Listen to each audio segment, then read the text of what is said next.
कौम इस्लामियात इख्तियारी 9th class, ये आप देख रहे हैं बहुत इजी वर्डिंग में हमारे पास है। इसकी सबसे बड़ी खसूसियत ये है कि ये पॉकेट साइज़ है। ये देखें, इसको आप इतना साकार के पॉकेट में डाल के ले जा सकते हैं। टोटल पेजेस भी आप देख लें, इसके सफ़े कितने बन रहे हैं 47, यानी इनके हाफ 20-21 है ये।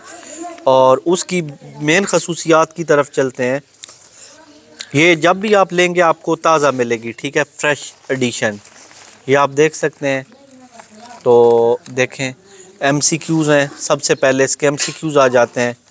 MCQs को बहुत ही अच्छे तरीके से हल किया गया है।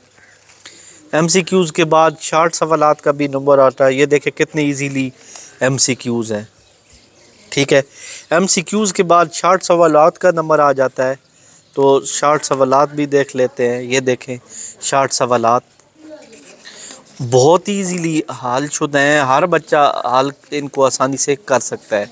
और पेपर तकरीबन जितना उठाया जाता है इन्हीं नोट्स से उठाया जाता है, क्योंकि ये पेपर बनाने के लिए पेपर वाले तकरीबन इन्हीं से पेपर लेते हैं। तो व्हाट्सएप करके आप ये नोट्स हमसे बाई कर सकते हैं। इस वीडियो के साथ इजाज़त चाहता हूँ। अल्लाह।